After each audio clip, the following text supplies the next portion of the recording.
Sup? Hello. I fucking hate school.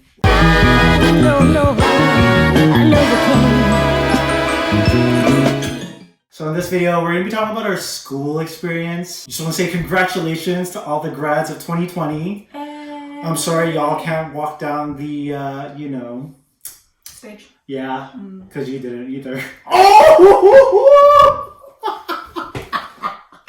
Class of 2020, y'all are heroes. Facts. Right? Y'all are starting off this generational fucking push, and I am here for that. I agree. Right? I agree. But we're here to talk about our first experience going to university because y'all are gonna have a different experience altogether. What was your first day like?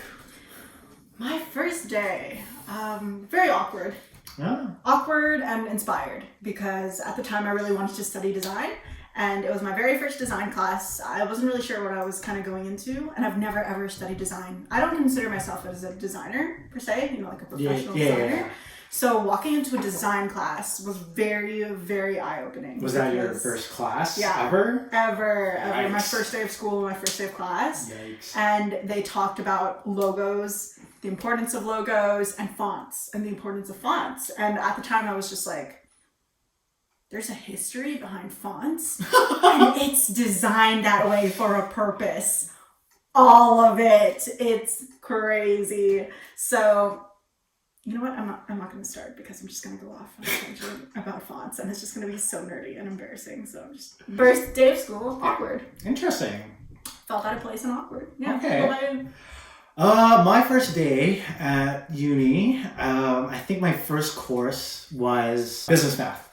So business math. So I absolutely hate anything to do with math. So I guess going in on my first day on my first course in university, I already hated it. I didn't find it awkward. I was just had the mentality was like get in, get out. So the school that I went to, like we were actually able to create our own schedules in a way, depending on, the availability of the course and like your personal availability. So my dumbass me thinking that, hey, like let's register for 5 courses. No.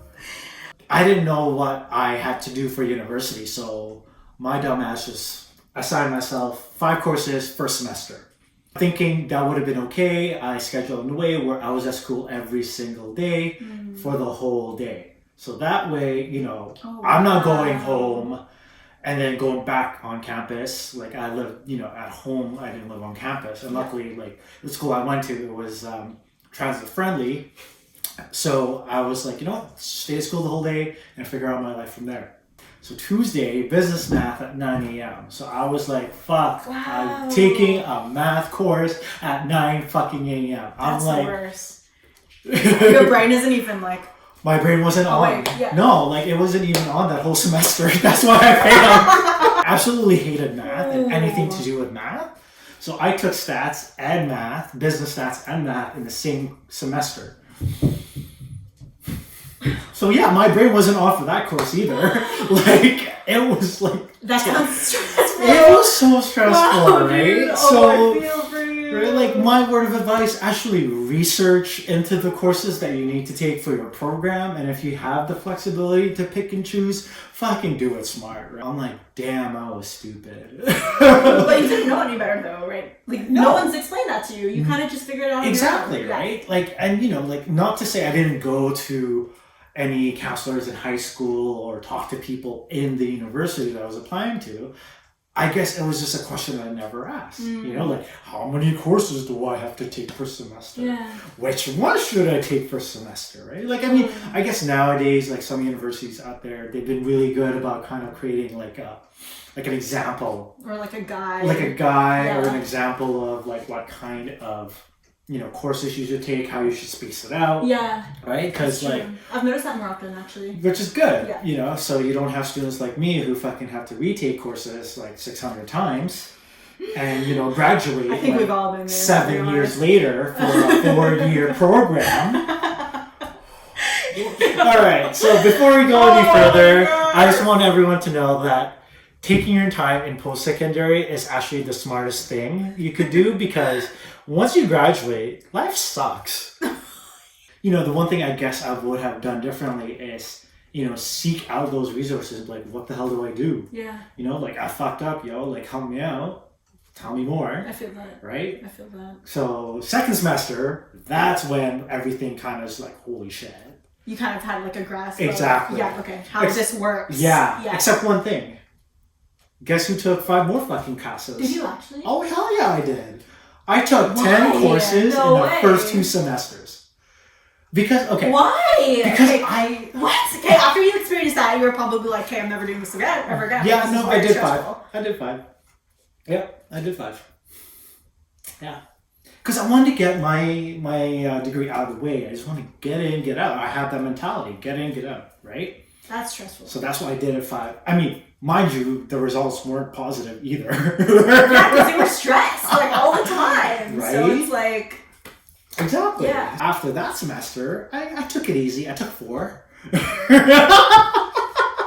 All right, okay, but let's be real. The reason why I had to do that was because I had to apply for student loans, right? There's no way in hell I wanted to let my parents pay for my education because I don't think it's fair to them, right?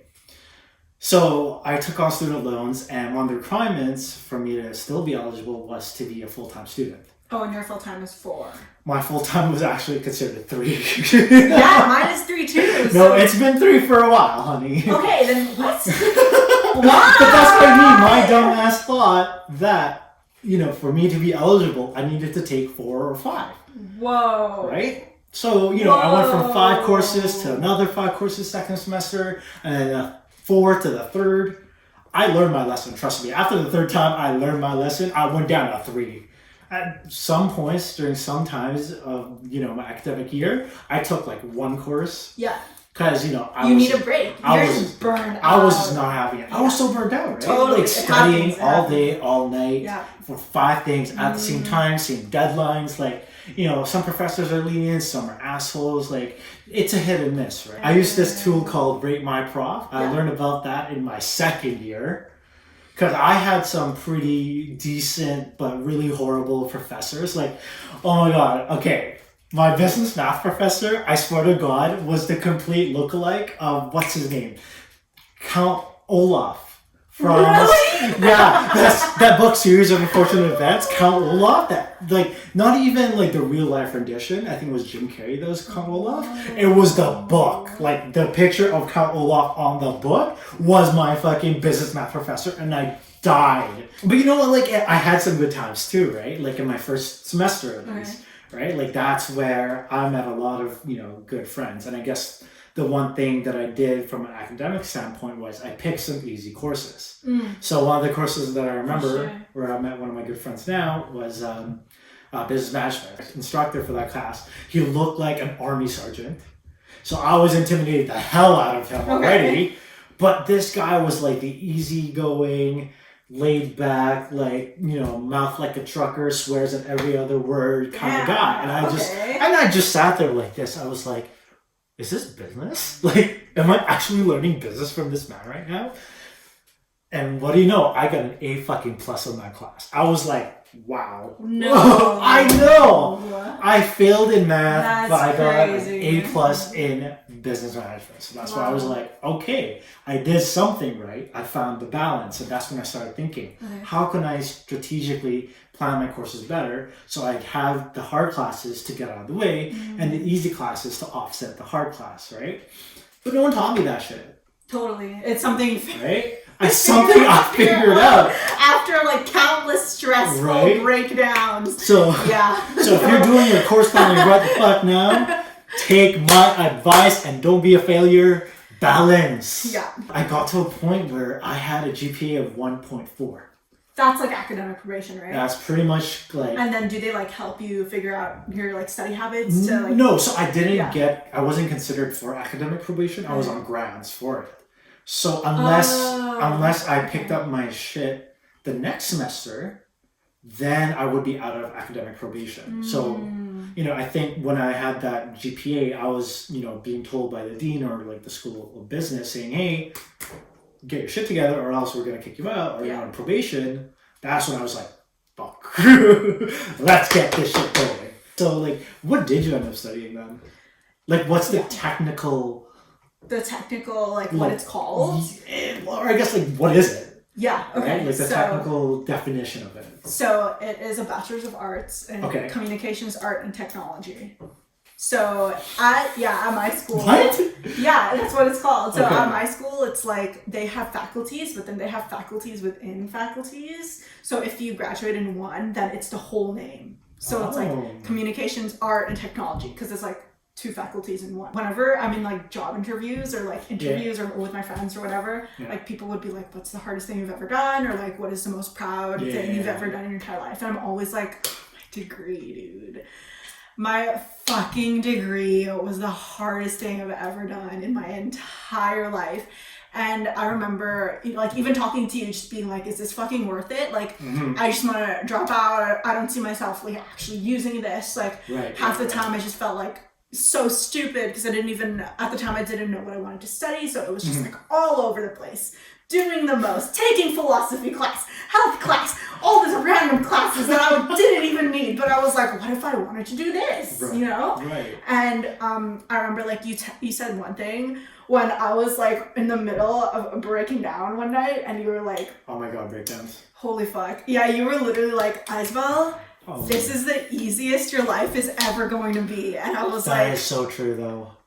I was like, "Holy shit, you're right." Like, this is God. the easiest my life is ever going to be as a student. Because afterwards, you have to take accountability for everything. Like, as a student, you can, like, fuck around and, like, risk a lot of shit. You know, you can take, like, really big risks. You can see whoever people you want. Like, have fun. You know, you're an adult, but at the same time, you're not really because you don't have those crazy, crazy commitments or responsibilities. So during school is when you can have the most fun and risks, right? Yeah. Like, take the most risks you can. Yeah. And that's like really wanted to do all throughout university, but to get to where I wanted to be was really hard because I didn't know, right? Of course. Like, you just don't, and that's so normal. Like, like the average is like you change your career like 7 times or something. Whoa. Yeah. 7 times. Yeah, Damn, in like your life, and that was me. I was like, so what number change are you at right now then? I feel like I've gone in circles of like wanting to do something new, then being like, wait, I already know what I want to do, which is the original thing. And then I'm like, oh, this is boring. I want to start something new. And then I'm like, wait, but I already know how to do the original thing. So then I go back. So what's the original thing? Circle, like marketing. Like social media marketing. Yeah, that's the original. Wow. Yeah. So what media I and do. social media marketing. So what I do. Yeah. Okay. Well, Cool. yours is like digital marketing, but mine's like social media, like That's true. media production, like Fair. You know what I mean? So like being a YouTuber. Yeah. Who goes into high school being like, this is what I want to do, and it's like a direct line to where you want to go. You know, like it's most likely like. People who get their careers decided from them by their parents. Ah, yes. Duh. Shout out Asian community. Facts though. Yeah, Facts. am I right? Like, we're pretty lucky Yeah. to have parents that are very like, do your thing. Exactly. Like, so I told my parents like while I was in high school, like I was really involved in Arts. in arts. Yeah. So dance and theater predominantly. Yeah. And you know, I really wanted to become an actor. You know, I was doing some research around this time, you know, when I was just graduated, looking for post-secondary, and there's this school that I saw on the other side of the country, and they were asking for about $60K in tuition, and I was just like, I'm sorry, I don't have that right now, so I will decline, right? And, you know, to your point, like our parents, thankfully, are very open about, you know, what we want to do as a career. Yeah. I think their thing was like, we want you to have an education because as immigrant parents, you know, they came from, you know, a developing country to, you know, a country like Canada where there are opportunities, more opportunities available that they don't have that obviously they want their kids to have, right? Exactly. So, you know, I think that's where they were very, you know, lenient and open about doing whatever because as long as you go to university or post-secondary, you can do whatever the fuck you want. Right? I mean, do I regret not being an actor? Yeah, every fucking day, because who doesn't want to make the big bucks as an actor, right? And have fans and like that's your thing, right? Yeah, and like have people watch me talk and perform and act. Like God, I wish I could just do that, right? Like right now. Don't be scared if you don't know what the fuck you want, because you're gonna figure it out anyways. Yeah, you will. Right? Like there's no better time to figure it out than now when you're going to post-secondary. in school. Right? Yeah. But okay. Wholeheartedly agree. But real talk though, that comes with a price. Literally. Yeah, it does. Right? So like I did student loans, what did you do? Same. Right? The exact same thing. Like did you work part-time while you were going to school? That Chipotle, yeah. Like, let me tell y'all. Okay, so basically in first year, Chipotle was horrible. There's so many legal like things that were happening in my Chipotle specifically that were so bad. So what ended up happening was I just like left because there was like way too much going on, and there were a lot of things that weren't supposed to be happening. So that was the perfect opportunity for me to be like, fuck it, I'm not working right now. I'm going to try to do this design thing for real. And like in first year, I wanted to be a designer, right? Cool, yeah. So yeah, like design, that shit, graphic design, any kind of design, like that was my shit. So I was like, okay, let's do this whole freelancing thing. I don't have a job. This was the perfect time to do it. So I was broke for like 3 years because that was, like kind of what I mentioned, risk. Wanted to learn how to get into fucking, land clients, wanted to understand like every part of social media. So like for Jerwin, like he's really into the analytics and like digital marketing. For me, it's like photography, like design, the super creative stuff. Right. So within university, like I did so many random industries for like media stuff. So I just wanted to know. Like in school, I was just like, I want to graduate knowing what I want to do, because right now I don't, and it's just all over the place. So for me, what I risked was, I guess, like financial stability throughout school, because I was just like, I'd rather be broke for 3 years just figuring it out and then like, we're spending my time at Chipotle, because I think when I realized like the true value of time, that was in first year. Especially because when you're in school full time, you don't have a lot of options. No. You can't really hang out with your friends. You can't like work as much as you want to. Yeah. You can't like, sometimes your mental health goes down. Sometimes your physical health goes down because you just don't have time, and it sucks, but it's true. And that was it for me. Like I definitely risked like the whole like money aspect. I was like, fuck it, dude. I don't care. I'm going to be in school anyways. What am I going to be spending my money on, Fair. So education is so overpriced, right? And, like I said, we both did student loans. Totally. Right? And now that's hanging over our heads for, 10 years, 5 years. Hopefully not. Hopefully not. Exactly, right? So that's why y'all should like and subscribe, because it'll help us with our student loan. Yeah, our student loan debts, help a brother out. Thanks, y'all. But there are resources, right? At least in Canada, there's a lot of grants, a lot of scholarships, and some of them don't even look at like if you're even qualified or not, because not a lot of people are actually applying for these scholarships. Believe it or not, that's right? True. So like if you're listening to this, current student or going to be student, fucking apply for scholarships, man. Like difference. It is free money. Yeah, it is. Like holy crap. Like even though if it's 200, 500 or $5,000, like take the damn money. Let's be honest, if all y'all take advantage of scholarships, all y'all competing for it, don't worry, there's a lot more. Yeah, dude. Holy crap. There is. So, like government scholarships, if you're going to specific kind of disciplines, specifically for trades, there's a lot of that. The government really wants you to learn, because the Canadian government sees value in education. That's why there's a lot of investment into it. And hell, if you're even going overseas, make sure you do research about grants, about scholarships, because some companies here or some grants here or scholarships might actually help you go to a different country. If going to a different country and to study there or work there is your goal, there's a lot of programs for that too. Some of the shit that I'm telling all y'all right now, I really wish I fucking did. I know. Right? I regret it. Yeah. I wish I did it, because I wouldn't be here making a YouTube video with this one. But I'm also glad that I'm here making a YouTube video with this one because I can say to you Gen Zs and everyone else watching this video, there's help for that. There's so much help, right? There is. So when it comes down to finances, I know it's hard, especially if you can't access those resources right away, but don't lose hope, man. Like, learn, right? Internet is there. If you can't access internet, the good old-fashioned library is still useful. Yeah, and if anything, your counselors should have a lot of information about that, Yes, depending on your my faculty. God, my counselors. So just because I fucking hate school doesn't mean you should, all right? But if you like this video, make sure you hit the like, subscribe, share buttons, and do whatever you YouTubers do, all right? Peace out. I know you can.